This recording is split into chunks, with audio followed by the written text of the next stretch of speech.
Glory to God. ఈరోజు మన లేఖన భాగము అపోస్తలుల కార్యములు 13వ అధ్యాయము 46వ వచనం.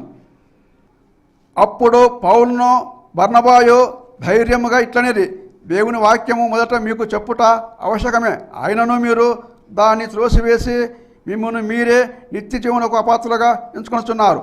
ఆమేన్. దేవునికి స్తోత్రం. హల్లెలూయా, హల్లెలూయా, హల్లెలూయా, స్తోత్రం. క్రీస్తునందున్న ప్రియ సహోదరి సహోదరులారా, మీ అందరికీ ప్రత్యేకమైన వందనాలు తెలియజేస్తున్నాను. ఈ దినము దేవుని వాక్యాన్ని చేతపట్టుకొని దేవుని వాక్యాన్ని దేవుని సేవకునిగా మీ మధ్యలో బోధించడానికి దేవుడు నాకు ఇచ్చిన మంచి అవకాశాన్ని బట్టి దేవుని స్తుతిస్తున్నాను. శాంతి టీవీని బట్టి నేను దేవుని స్తుతిస్తున్నాను. శాంతి టీవీ వారి పరిచర్యలు ఇంకా విస్తరించాలని కోరుకుంటున్నాను. స్తోత్రం. ఇంకా అనేక మంది యవన సేవకులకి శాంతి టీవీలో అవకాశం రావాలి. అవకాశం వస్తుంది. కొత్త కొత్త యవన దేవుని సేవకులు వచ్చి ఈ టీవీలో వాక్యం బోధించాలి. ఇంకొక 2 సంవత్సరాలు 3 సంవత్సరాలు ఈ కార్యక్రమం చేసి కొత్త వారిని ఈ కార్యక్రమాల ద్వారా ప్రోత్సహించాలనే తలంపు నా మనసులో ఉంది. కాబట్టి ఈ కార్యక్రమాలు మీకు ఆశీర్వాదకరంగా ఉంటున్నాయి. అందును బట్టి దేవుని స్తుతిస్తున్నాను. కనుక శాంతి టీవీ కుటుంబం కోసం, శాంతి టీవీ కొరకు, నా కొరకు, మా కుటుంబం కోసం, మా పరిచర్య కోసం ప్రత్యేకంగా ప్రార్థించాల్సిందిగా కోరుతున్నాం. నేను కేరళ రాష్ట్రంలోని తల్లిదండ్రులకు పుట్టినటువంటి, ఆంధ్రప్రదేశ్లో పుట్టినటువంటి, కర్నూలు జిల్లా శ్రీశైలంలో పుట్టినటువంటి, పెరిగిందంతా సోమశిల్లో, పరిచర్య అంతా ఆరంభమైంది సోమశిల్లో కూడా ఆరంభించాను.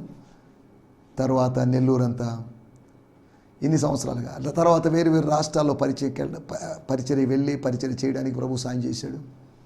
ఇప్పటికి ప్రభు కృపను బట్టి 30 సంవత్సరాలు కంప్లీట్ చేసుకోబోతున్నాను ఈ మినిస్ట్రీలో. దేవుని స్తోత్రం. వయసు పెరుగుతుంది, బాధ్యతలు పెరుగుతున్నాయి, ప్రభు రాకడ త్వరగా రాబోతుంది, మరణానికి సిద్ధపడుతున్నాం, మన ఎపిసోడ్లు పెరిగిపోతున్నాయి, మనకు దేవుడు అనుభవిస్తున్నాడు, దేవుడు ఎన్నో కార్యాలు జరిగిస్తున్నాడు. వీటన్నిటి బట్టి దేవునికి స్తోత్రం. నా జీవితాన్ని కొద్ది క్లుప్తంగా ఇన్ని మాటలు చెప్పడం జరిగింది. నా కొరకు మీరు ప్రార్థించండి. మా స్థానిక సంఘం గిడియోన్ మిషన్ చర్చ్ అనేటువంటి చిన్న సంఘం, చిన్న మంద, అది చిన్న మందగానే ఉండాలి. స్తోత్రం. చిన్న మందలో ఉన్నటువంటి వాళ్ళందరూ దైవస్వరం వినేటువంటి చిన్న గొర్రె పిల్లలాగా ఉండాలి. వాళ్ళ ఆత్మలో అంత సెన్సిటివ్గా ఉండాలి. దేవుని స్తోత్రం. హల్లెలూయా, స్తోత్రం. మీ ప్రార్థనా విషయాలు తప్పక నాకు పంచుకోవాల్సిందిగా మిమ్మల్ని ప్రేమపూర్వకంగా కోరుతున్నాను. 2 వాట్సాప్ నంబర్లు ఉన్నాయి. కొంతమంది అప్పుడప్పుడు కాల్ చేస్తున్నారు, వారందరిని బట్టి మీకు వందనం చేయిస్తున్నాం. మీరు వాట్సాప్లో మెసేజ్ పెట్టేటప్పుడు మాత్రం హాయ్ హలో అని కాకుండా జస్ట్ మీరెవరు అని చెప్పండి. ఇది ఏ పర్పస్తో నన్ను కాంటాక్ట్ చేస్తున్నారు అనే విషయాన్ని తెలియజేయండి. దాన్ని బట్టి కమ్యూనికేషన్ ఈజీగా ఉంటుంది. మీరు ఎవరో తెలియకుండా కమ్యూనికేషన్ చేయాలంటే కొన్నిసార్లు కొత్త నెంబర్ నుంచి కాల్ లిఫ్ట్ చేయడం కూడా నాకు అభ్యంతరకరమే. రకరకాల కాల్స్ వస్తాయి, కొన్నిసార్లు బెదిరింపు కాళ్ళు వస్తాయి. మీరు అటు చేస్తున్నారు ఇప్పుడు రావడం లేదు. కానీ పాత దినాల్లో పునాది పత్రిక, పునాది అనేటువంటి ఉచిత మాసపత్రిక సుమారు 14 సంవత్సరాలు రన్ చేసిన టైంలో, ఆ టైంలో నాకు కొన్ని కాల్స్ వచ్చాయి. నువ్వు అలా రాసావు, ఇలా రాసావు, ఇలా చేసావు, ఇలా అని. కాబట్టి కొత్త కాల్స్ ఇంచుమించు నా దగ్గర ట్రూ కాల్ యాప్ కూడా లేదు. నా మొబైల్ నేను మార్చాలి. ఈ మొబైల్లో కూడా స్పేస్ కూడా లేనందువల్ల నేను ట్రూ కాల్ యాప్ పెట్టుకోలేదు. కనుక మీరు ఒకవేళ కాల్ చేయాలనుకున్నప్పుడు I'm so and so from Nellore or Kavali or Chittoor or Kadapa or ఏదో చెప్పేసి మీరు మెసేజ్ పెడితే okay then you can call me అని అన్నప్పుడు అలా కమ్యూనికేషన్ బాగుంటుందేమో. కొంతమంది టైంపాస్ కోసం మిమ్మల్ని గెస్ చేసేంత టైం లేదు, దయచేసి క్షమించండి. గెస్సింగ్ల సమయం కాదు ఇది, గాడ్స్ సర్వీస్ చేయాల్సిన సమయం. కాబట్టి దయచేసి జ్ఞాపకం చేసుకోండి, సమయాన్ని వేస్ట్ చేయొద్దు. మీ సమయాన్ని నేను వేస్ట్ చేయకూడదు, నా సమయాన్ని మీరు వేస్ట్ చేయకూడదు. ఒకరి సమయాన్ని ఒకరు వేస్ట్ చేయకూడదు, ఎవరి సమయాన్ని మనం వేస్ట్ చేయకూడదు. Time is precious. దేవుడు మనకు అనుగ్రహించినట్టు ఆశీర్వాదం. ఈ భూమి మీద మనకు సమయం కొద్దిగా ఉంది. ప్రకటన గ్రంథం 12వ అధ్యాయంలో అపవాది తనకు సమయం కొద్దిగా ఉందని గ్రహించి వాడు మహారౌద్రుడై స్తోత్రం రెచ్చిపోయి రేగిపోయి వాడు ఏదో చేస్తున్నాడని రాయబడింది. స్తోత్రం. హల్లెలూయా. ఈ సమయంలో మనం దేవుని వాక్యాన్ని ధ్యానించుకుందాం. నిన్నటి ఎపిసోడ్లో అనగా నిన్న మెసేజ్లో అపోస్తల కార్యములు 13వ అధ్యాయము 43వ వచనంలోంచి కొన్ని విషయాలు ఆలోచించాం. 4 విషయాల్లో మనం నిలకడగా ఉండాలని. స్తోత్రం. వీరు అనగా పౌలు బర్నబాలు ఇద్దరు కలిసి మాట్లాడుతూ యూదులతోనూ భక్తిపరులైన యూదా మత ప్రవిష్టులతోనూ అనగా యూదా మతంలోకి జాయిన్ అయిన వాళ్ళతోనూ కన్వర్ట్ అయిన వాళ్ళతోనూ మతం పుచ్చుకున్న వారితోనూ మాట్లాడి వాళ్ళకి ఒకటే చెప్పారు, మీరు మతం మార్చుకున్నారు లేకపోతే యూదులుగా ఉన్నారు, మీరు ఎవరైతే ఏంటి, దేవుని కృపయందు దయచేసి నిలకడగా ఉండండి.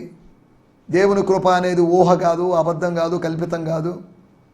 దేవుని కృపను గురించి అవగాహన పెంచుకోండి, దేవుని కృపలో ఎదగండి, దానికి లోతుగా వెళ్ళండి, కృపా సముద్రంలో మునిగిపోండి, కృపాసాగరంలో ఏదండి అన్నట్టుగా పౌలు గారు చెప్పిన మాటలు వాళ్ళ యొక్క పౌలు బర్నబాల యొక్క హెచ్చరికలు. స్తోత్రం. మరుసటి విశ్రాంతి దినమున దాదాపు ఆ పట్టణమంతయు దేవుని వాక్యం వినుటకు కూడి వచ్చింది. బాగుంది, మెసేజ్ బాగుంది, ఎగ్జార్టేషన్ బాగుంది, ఎగ్జాంపుల్స్ బాగున్నాయి, ఎవ్రీథింగ్ ఈజ్ ఓకే. కాబట్టి మళ్ళీ విందామని వచ్చారు. తర్వాత పోషణ జరిగింది, దాంట్లోకి వెళ్ళలేదు. మనం కృపయందు నిలకడగా ఉందాం, కృపలో నిలిచిన సంఘంగా ఉందాం, కృపలో నిలిచిన విశ్వాసిగా ఉందాం. స్తోత్రం. గ్రేస్ ఓరియంటెడ్ పర్సన్గా ఉందాం. కృపలో నిలకడగా ఉండాలని. రెండోదిగా విశ్వాసంలో, విశ్వాస జీవితంలో నిలకడగా ఉండాలని. అనగా వెలిచూపు వలన కాదు, విశ్వాసంలో జీవించాలని. వాక్యము ద్వారా వచ్చిన విశ్వాసం, వాక్యం వినడం ద్వారా వచ్చిన విశ్వాసం ద్వారా ఆత్మ సంబంధమైన ఫలమైనటువంటి విశ్వాసాన్ని కలిగిన వారుగా, విశ్వాస వరమును కలిగిన వారిగా ఉండాలన్నట్లుగా. కాబట్టి విశ్వాసములో నిలకడగా ఉండాలని. నిలకడ తప్పిపోతారేమో, బ్యాలెన్స్ తప్పిపోతారేమో, సమతుల్య స్థితి తప్పిపోతారేమో. నిలకడగా ఉండండి, లేకపోతే నిర్ధారించుకొని నిలబడండి.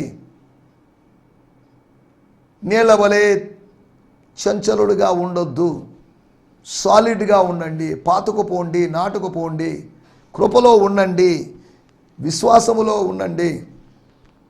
విశ్వాసములో ఉంటే 14వ అధ్యాయము 22వ వచనంలో రాయబడింది, శిష్యుల మనసులను దృఢపరిచి, అనగా వారిలో ఉన్నటువంటి ఆ శిష్యత్వపు ఆత్మను కన్ఫర్మ్ చేసి, మీలో శిష్యత్వపు స్పిరిట్ ఉందని, spirit of student, spirit of disciple ఉంది, మీకు శిష్యత్వపు ఆత్మ మీలో ఉంది, దేవుడు అట్టి ఆత్మను అనుగ్రహించాడు అని వాళ్ళు దృఢపరిచి విశ్వాసమందు నిలకడగా ఉండవల్లనియు. ఎప్పటి వరకు?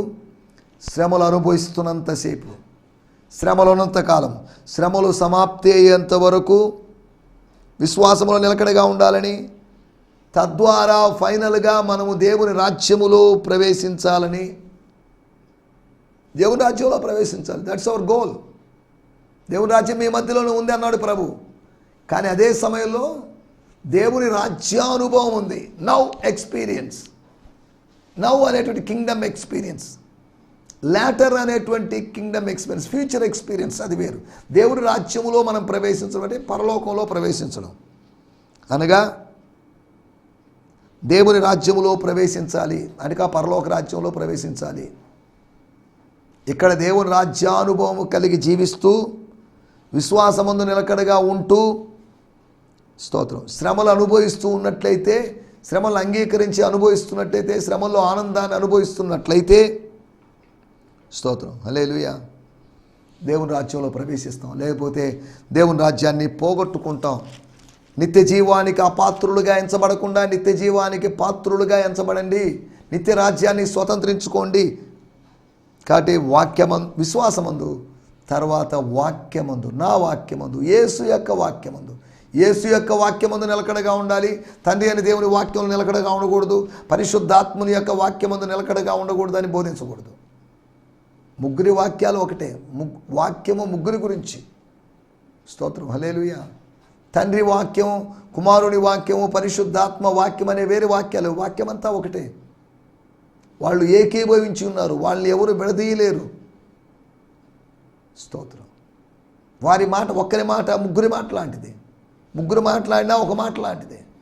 దేవుని స్తోత్రం. నా మాట అంటున్నప్పుడు నా తండ్రి మాట, నా గురించి పరిశుద్ధాత్ముడు చెప్పేటువంటి మాట, నా మాట విని అనేటువంటి మాటలు మనం చూస్తున్నాం యోహాను సువార్తలో. సరే, దేవుని స్తోత్రం, హల్లెలూయా. అంతేకాకుండా చివరిగా విజ్ఞాపన యందు మోర్ ప్రే, వాక్యాన్ని ఎక్కువ ధ్యానించండి, విశ్వాసాన్ని ఎక్కువ పొందండి, విశ్వాసాన్ని ఎక్సర్సైజ్ చేయండి, విజ్ఞాపన చేస్తూ ఉండండి, ఇతరుల కోసం ప్రార్థన చేస్తుండండి. ప్రే యాజ్ ఇంటర్సెసర్స్. 13వ అధ్యాయంలో ప్రేయింగ్ యాజ్ ప్రీస్ అని ఉంది. అనగా యాజకులులాగా ప్రార్థించండి, విజ్ఞాపన కర్తల్లాగా ప్రార్థించండి. విజ్ఞాపనను బాధ్యతగా తీసుకోండి, దాన్ని సీరియస్గా తీసుకోండి, దాన్ని గంభీరంగా తీసుకోండి. దేవుడికి అన్నీ తెలుసు కదా, ప్రార్థించాల్సిన అవసరం లేదు కదా అనొద్దు. విసుగక నిత్యము ప్రార్థించండి, ఎడతెక్క ప్రార్థించండి, ప్రాధేయపడి గోజాడి మాటికి సిగ్గుమాలి అడగండి అనేటువంటి విషయాలన్నీ లేఖనాల్లో కనిపిస్తాయి. అన్నిటి అంతము సమీపమైనదండి. ఏమంటే everything is going to close, pack up జరగబోతుంది. కాబట్టి ఓ పని చేయండి, ప్రార్థనలో మెలకువగా ఉండండి. స్తోత్రం, హల్లెలూయా, స్తోత్రం. వీటి గురించి మనం నిన్నటి ఎపిసోడ్లో మాట్లాడుకున్నాం. రండి, ఈరోజు మనం దేవుని వాక్యాన్ని ధ్యానించుకోబోతున్నాం. అపోస్తుల కార్యములు 13వ అధ్యాయము 46వ వచనం. అపోస్తుల కార్యములు 13:46, బుక్ ఆఫ్ యాక్ట్స్ 13:46. అప్పుడు పౌలును బర్నబాయు ధైర్యంగా ఇట్లనెను, దేవుని వాక్యము మొదట మీకు చెప్పుట అవశ్యకమే, అయినను మీరు దాన్ని త్రోసివేసి మిమ్మును మీరే నిత్య జీవనకు అపాత్రులుగా ఎంచుకుంటున్నారు కనుక ఇదిగో మేము అన్యజనులకు వెళుచున్నాము. స్తోత్రం. అప్పుడు పౌలు బర్నబాయు ధైర్యముగా ఇట్లనిది. వాళ్ళకి ధైర్యం వచ్చింది. స్తోత్రం. ప్రార్థించిన వారికి ధైర్యం వచ్చింది. అపోస్తుల కార్యము 4వ అధ్యాయంలో ధైర్యముగా దేవుని వాక్యాన్ని బోధించారు. పిరికితనం పోయింది, భయము పోయింది, సిగ్గు పోయింది, బిడియం పోయింది. ధైర్యంగా బోధించారు. ఏమైతే అయిందిలే, తాడో పేడో, విజయమో వీర స్వర్గమో అన్నట్టుగా. స్తోత్రం. అప్పుడు పౌలును బర్నబాయు ధైర్యముగా ఇట్లనిది. 45వ వచనంలో మనం గమనిస్తే ఏం జరిగింది? యూదులు జనసమూహములు చూసి, ఈ గ్యాదరింగ్ చూసి, ఇంత పెద్ద క్రౌడ్ రావడాన్ని చూసి, ఈ రోజుల్లో కూడా ఒక రాజకీయ నాయకుడికి జనాలు విస్తారంగా వచ్చారంటే ఇంకో రాజకీయ నాయకుడు దాన్ని చూసి అసూయపడిపోయి బాధపడిపోయి ఆటంకాలు కలుగు చేసి, రాజకీయాల్లో ఇవి జరుగుతుంటాయి.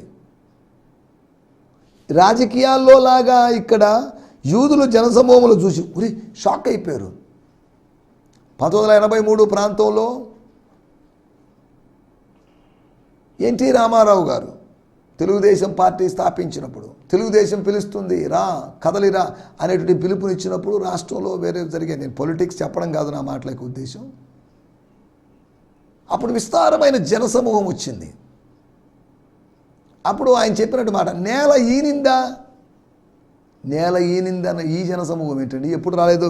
ఎందుకంటే మరుసటి విశ్రాంతి దినమున సబ్బాతు రోజు, దాదాపు ఆ రోజు పండగేం కాదు, సబ్బాతు రోజు అంతవరకే.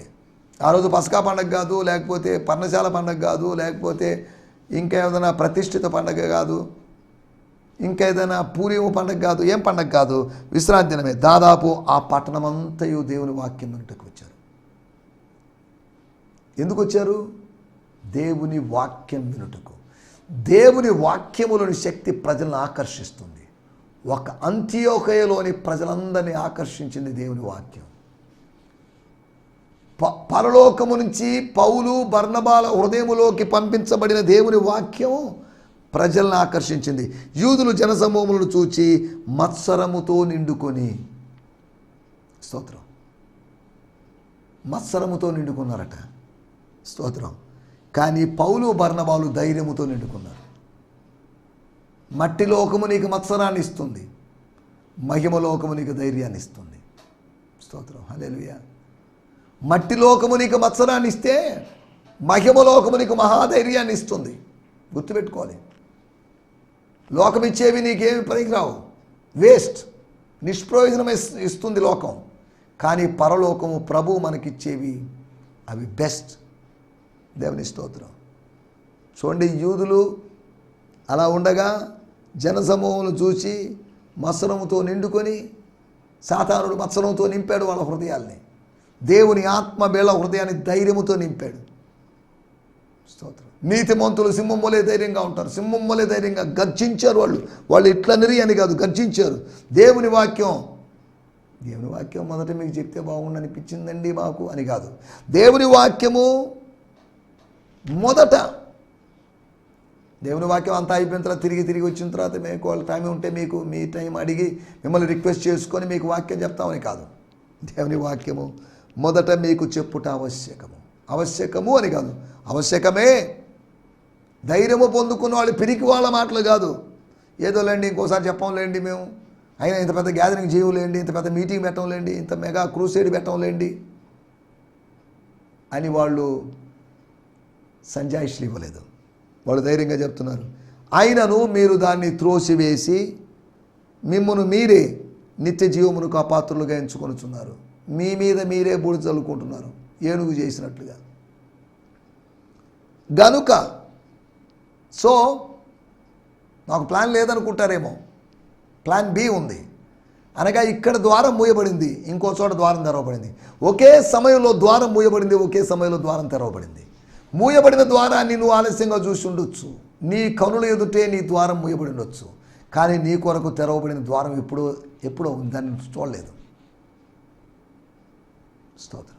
తన కోసం దాచి ఉంచబడిన పొట్టేలుని, పొదలోంచి విముక్తుడు కావాలని ప్రయత్నం చేస్తున్న పొట్టేలును నీ ఆశీర్వాదం నీ దగ్గరికి రావాలని ప్రయత్నం చేస్తుంది. నువ్వు ఆశీర్వాదం దగ్గరికి పరిగెత్తాల్సిన అవసరం లేదు. ఆశీర్వాదం నీ దగ్గరికి రావాలని దేవుడు అక్కడ పెట్టేశాడు, ఫిక్స్ చేశాడు, దాచి ఉంచాడు. స్తోత్రం. హల్లెలూయా. ఒకే సమయంలో ద్వారం మూయబడింది. One door is close, one door was open. స్తోత్రం. నీ ద్వారాలన్నీ మూయబడి అనుకుంటున్నామో, నీకోసం ద్వారం ఇంకా తెరవబడింది. Still one more door is open for you. That is not the last door. అది చివరి ద్వారం కాదు, చివరి తలుపు కాదు. స్తోత్రం. నెల్లూరులో అనేకమైన ద్వారాలు తెరవబడ్డాయి, హైదరాబాదులో అనేకమైన ద్వారాలు తెరవబడ్డాయి. ఆత్మ ప్రపంచంలో సంగతి నేను చెప్తున్నాను, భౌతికమైన ద్వారాల గురించి కాదు నేను మాట్లాడేది. స్తోత్రం. త్రోసివేశారు, డోర్ క్లోజ్. అదే సమయంలో అన్యజనుల దగ్గరికి వెళ్తాం. ఆత్మలో చూసినప్పుడు అన్యజనుల దగ్గర అన్యజనులు అనేక గృహాలకు రావడానికి ద్వారాలు తెరవబడుతున్నాయి. యూదుల యొక్క డోర్స్ క్లోజ్ అయిపోయినాయి, అన్యజనుల యొక్క డోర్స్ తెరవబడుతున్నాయి. యూదులు నో అన్నారు, అన్యజనులు ఎస్ అన్నారు. దేవుని స్తోత్రం. హల్లెలూయా. క్రైస్తవులు ఎస్ అని ఉండొచ్చు, అన్యజనులు క్రైస్తవేతరులు నో అని ఉండొచ్చు. స్తోత్రం. హల్లెలూయా. స్తోత్రం. ఈ సమయంలో మనం లేఖన భాగాల్లోకి వద్దాం. మనం ఆలోచించిన మాటలు నేను చదువుతాను. బ్రియాన్ సిమ్మన్స్ గారి తర్జుమాలో నుంచి చదవలేదు కాబట్టి చదువుతాను. అపోస్తుల కార్యములు 13వ అధ్యాయము 46వ వచనము. స్తోత్రం. Thank you lord. Yet Paul and Barnabas did not back down. Filled with courage, they boldly replied. వారు ధైర్యముగా ఇట్లని కాదు సమాధానం ఇచ్చారు. వాళ్ళ ప్రశ్నలకి, వాళ్ళ పరిస్థితులకి, వాళ్ళ యొక్క రిజెక్షన్కి వాళ్ళు రెస్పాండ్ చేశారు. We were compelled to bring God's message first to you Jews. ఓ యూదా సోదరులారా, we were compelled. మమ్మల్ని ఎవరో ఒత్తిడి చేశారు, మేము బలవంతానికి గురి చేయబడ్డాం, మేము నిర్బంధానికి గురి చేయబడ్డాం. We were compelled to bring God's message first to you Jews. స్తోత్రం. The word, God's message, God's word. దేవుని సందేశాన్ని మీకు ఇద్దామని వచ్చాం. But seeing you have rejected this message and refused to embrace eternal life. ఈ మెసేజ్ని మీరు తృణీకరించి మీరు చేసిన పని నిత్యత్వాన్ని ఆలింగనము చేసుకోకుండా మీరు తృణీకరించారు. We will focus instead on the nations and offer it to them. ఈ వాక్యాన్ని తీసుకొని పోయి మీరు తృణీకరించిన వాక్యాన్ని అన్ని జనులకు వినిపిస్తాం, వాళ్ళు రిసీవ్ చేసుకుంటారు. మీరు రిజెక్ట్ చేసిన దాన్ని వాళ్ళు రిసీవ్ చేసుకునే అవకాశం ఉంది. వాడుక భాషలో ఏందో చదువుకుందాం. అపోస్తుల కార్యములు 13వ అధ్యాయము 46వ వచనం. మన టైటిల్ అన్యజనులు, జెంటైల్స్, ప్యాగన్స్. అన్యజనుల గురించి దేవుని వాక్యం చెప్తుంది అనేటి విషయాలు, 5 విషయాలు మీకు త్వరగా జ్ఞాపకం చేయబోతున్నాను. అపోస్తుల కార్యములు 13వ అధ్యాయం 46వ వచనం. పౌలు బర్నబాలు ధైర్యముగా సమాధానం చెప్తూ అందరికన్నా ముందు ఈ సందేశాన్ని మీకు చెప్పుట మా కర్తవ్యం. కానీ మీరు నిరాకరించడం వల్ల నిత్య జీవానికి అనర్హులమని మీలో మీరు అనుకోవటం వల్ల మేము మిమ్మల్ని వదిలి ఇతరుల దగ్గరకు వెళ్తున్నాము. మేము మిమ్మల్ని వదిలి ఇతరుల దగ్గరికి వెళ్తున్నాం. we will turn to the Gentiles. సరే, ఓకే, వందనాలండి. అయ్యో, మీరు రిజెక్ట్ చేశారు కాబట్టి మేము ఎక్కడికి వెళ్ళగలము, మేము పరిచర్యకి ఎక్కడికి వెళ్ళగలము, మా పరిచర్య లేదే, మాకు వేరే సంఘం లేదే, వేరే ఊరు లేదే, మేము అనుకోవడం లేదు. ఇక్కడ కాకపోతే ఇంకో చోట విశాలాచు పృథ్వీ 6వ స్థలములో, మొదటి మిషనరీ ప్రయాణంలో 6వ స్థలములో ద్వారం మూయబడ్డప్పుడు 7వ స్థలములో దేవుడు ద్వారం తెచ్చాడు. అంత్యోకయలో ద్వారం మూయబడింది, కానీ ఈకోనియాలో ద్వారం తెరవబడింది. ఎక్కడో చోట ద్వారం తెరవబడుతుంది. When your Antioch is closed, your Iconium is open. స్తోత్రం, హల్లెలూయా. విజయవాడ ద్వారం మూయబడి ఉండొచ్చు, హైదరాబాద్లో ద్వారం తెరవబడుతుంది. హైదరాబాదులో ద్వారం మూయబడి ఉండొచ్చు, గుంటూరులో ద్వారం తెరవబడవచ్చు. Anywhere some doors are being open and some are closed. దేవుని స్తోత్రం, హల్లెలూయా, స్తోత్రం. మనం ఆలోచిస్తున్న విషయాల్లోకి వచ్చేద్దాం. అన్ని జనుల గురించి. జనులే, దేవుజనులు కావలసిన వారే, దేవుని బిడ్డలు కావలసిన వారే. అన్యాయపు జీవితాన్ని బట్టి అన్ని జనులుగా ఎంచబడ్డారు. ధన్య జనులుగా మార్చబడాల్సిన వారు దేవునికి దూరంగా ఉండడాన్ని బట్టి అన్య జనులని ఎంచబడ్డారు. అన్యాక్రాంతమైపోయారు వాళ్ళు. అన్య ఉపదేశానికి దూరం అయిపోయారు, దగ్గర అయిపోయారు. అన్యాగ్నిని అనుభవిస్తున్నారు. కాబట్టి అన్యులు అని ఎంచబడ్డారు. స్తోత్రం. 13వ అధ్యాయం 46వ వచనం మొదటి పాయింట్గా మూలవాక్యం. మనం అదే కనుక మనం చదవాల్సిన అవసరం లేదు. అన్యజనుల మధ్యలో వాక్య పరిచర్య, the ministry among the Gentiles. అన్యజనుల మధ్యలో సేవ చేయాలి. నిజానికి క్రైస్తవుల మధ్యలో, క్రిస్టియన్ పేటల్లో, క్రిస్టియన్ కాలనీస్లో సేవ చేయడం కాదు, సులభమే. That's very easy. ఆ చర్చ్ నుంచి కొంతమందిని ఈ చర్చ్ నుంచి పోగు చేసుకుని ఒక చిన్న చర్చ్ తయారు చేసుకోవచ్చు. అది కాదు విధానం. స్తోత్రం. దున్నని బీడు భూముల దగ్గరికి వెళ్ళాలి. స్తోత్రం. న్యూ ఏరియాస్కి వెళ్ళాలి, అగ్రహారాలకు వెళ్ళాలి, వేరు ఏరియాస్కి వెళ్ళాలి. మనం కొత్త ప్రదేశాలకు వెళ్ళి సర్వ సృష్టికి వెళ్ళి సువార్తను ప్రకటించండి. సర్వ సృష్టి అంటే క్రిస్టియన్ కాలనీ మాత్రమే, క్రిస్టియన్ పేటలు మాత్రమే సర్వ సృష్టి అన్నట్టుగా ఉంది మనకు. స్తోత్రం. మన కపాటి పాలాల్లోనే సువార్త ప్రకటిస్తున్నామే, మన కమ్మ పాలాల్లో ఎప్పుడు సువార్త ప్రకటిస్తాం? దేవుని స్తోత్రం, హల్లెలూయా. మనం ఇక్కడ ఆలోచిస్తున్న విషయాలు వారి మధ్యలో, the ministry among the Gentiles. రెండో విషయం 13వ అధ్యాయం 47వ వచనం. ఏలైనగా నీవు బూదిగంతముల వరకు రక్షణార్థముగా ఉన్నట్లు నిన్ను అన్యజనులకు వెలుగుగా అని ప్రభువు నాకు అని కాదు మాకు ఆజ్ఞాపించారు. అన్ని జనులకు మీరు వెలుగు, లోకానికి మనం వెలుగు. You are the light of the world, you are the light for the gentiles. నేను బర్నబా కలిసి, నేను ఈ బ్రదర్ కలిసి, we are the light. We got light, we are enlightened by the lord. We are the light. We are light, we become light. We got life, that's why we become light. మాకు జీవం వచ్చింది కాబట్టి మేము, స్తోత్రం, వెలుగుగా మార్చబడ్డాం, వెలిగించబడ్డాం. దేవుని జీవపు వెలుగుని కలిగి, లైట్ ఆఫ్ లైఫ్ని కలిగి ఉన్నాం. స్తోత్రం, హల్లెలూయా. మనం ఆలోచిస్తున్న విషయాలు అన్యజనుల మధ్యలో పరిచర్య. రెండోది అన్యజనులకు వెలుగు, సువార్త వెలుగు. They need the light of the gospel. సువార్త వెలుగు, సువార్త వెలిగించేది, సువార్త అంధకారాన్ని అంతం చేసేది. మూడో విషయము అపోస్తుల కార్యములు 13వ అధ్యాయము 48వ వచనం. అన్యజనులు ఆ మాట విని చాలండి. అన్యజనుల యొక్క సంతోషం. అన్యజనులు ఎలాగో అల్లరి చేయుచున్నారు అని కీర్తన గ్రంథము 2వ అధ్యాయంలో రాయబడింది. అన్యజనులు అల్లరికి, లౌకికమైన ఆనందానికి గుర్తులుగా ఉన్నారు. అన్యజనులు ఆ మాట విని, తమను గురించిన ప్రొఫెటికల్ వర్డ్స్ విని, తమను గురించిన 2 మాటలు విని సంతోషించారు. 2 మాటలు చాలు. ఇద్దరు చెప్పిన 2 మాటలు వాళ్ళని సంతోషపరిచాయి. స్తోత్రం. సంతోషించి దేవుని వాక్యమును ఆ మాట విని ఆ మాటను మహిమపరిచిరని కాదు, ఆ మాటను బట్టి ఆ మాట ద్వారా వాక్యమును మహిమపరిచారు. వాక్యము మహిమపరచబడాలి. వాక్యమనగా దేవుడు, వాక్యమనగా క్రీస్తు, వాక్యమనే నామము కలిగిన వాడు, దేవుని వాక్యమనే నామము కలిగిన వాడు. వాక్యమును దే గ్లోరిఫైడ్ ద వర్డ్. స్తోత్రం, హల్లెలూయా, స్తోత్రం. ఒకటి the ministry among the gentiles, రెండు the light to the gentiles, మూడోది the joy of the gentiles, అన్ని జనుల యొక్క సంతోషం. నాలుగోది మనం ఆలోచిస్తున్నాం 13వ అధ్యాయం 48వ వచనం తర్వాత, మరియు నిత్య జీవమునకు నిర్ణయించబడిన వారందరూ విశ్వసించిరి. నిత్య జీవమునకు నిర్ణయించబడిన వారందరూ ఆ పట్టణములో, అంత్యోక్య పట్టణములో నిత్య జీవమునకు నిర్ణయించబడిన వాళ్ళు ఉన్నారు. Those who were predestined ఉన్నారు. స్తోత్రం. ముందుగా నిర్ణయించబడిన వాళ్ళు ఉన్నారు. స్తోత్రం. వాళ్ళు సంతోషించారు, వాళ్ళు విశ్వసించారు. స్తోత్రం, హల్లెలూయా.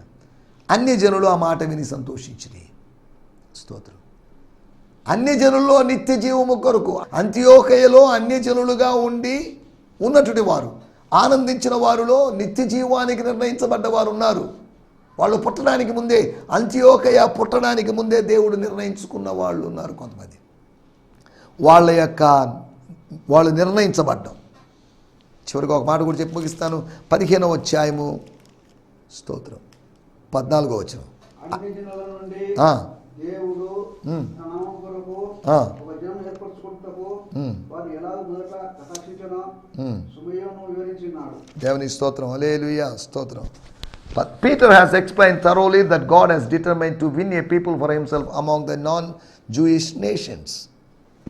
అనగా అన్య జనులను కటాక్షించాడు, కటాక్షించి వెలుగునిచ్చాడు. కటాక్షం అంటే గ్రేస్, కరుణ, మెర్సీ. దేవుని స్తోత్రం. నా మాటలు ముగిస్తున్నాను. అన్య జనుల యొక్క 5 అనుభవాల గురించి మనం జ్ఞాపకం చేసుకున్నాం. అన్య జనులకు కూడా, అన్ని జనుల్లో ఆయన మహోన్నతుడు అవ్వాలనుకుంటున్నాడు. దేవుని వాక్యంలో రాయబడింది, ఊరకుండుడి నేనే దేవుడిని తెలుసుకొనుడి, అన్ని జనుల్లో నేను మహోన్నతుడనగుందును. 46వ కీర్తన 10వ వచనం. అన్ని జనుల గురించి ఆలోచిస్తూ అన్ని జనుల యొక్క అనుభవాలను మనం గుర్తు చేసుకుంటున్నాం. కాబట్టి అన్ని జనులకు సువార్తను అందించే బాధ్యతను దేవుడు మన మీద ఉంచాడు కనుక అలా చేయడానికి ప్రభు మనకు సహాయం చేయనుగాక. ఆమేన్, హల్లెలూయా. ఈ సందేశము మీకు ఆశీర్వాదకరంగా ఉందని నమ్ముచున్నాము. ప్రార్థన అవసరతల కొరకు మమ్మల్ని సంప్రదించవలసిన మా చిరునామా గిద్యోన్ మిషన్ చర్చ్, 6వ వీధి, శాంతినగర్, నెల్లూరు 4, ఆంధ్రప్రదేశ్. పిన్ 524004. మా ఫోన్ నంబర్లు 7036443613 మరి ఒక నంబర్ 9392293010. మా ఈమెయిల్ ఐడి gfihmi2015@gmail.com. దేవుడు మిమ్మును ఆశీర్వదించునుగాక. ఆమేన్.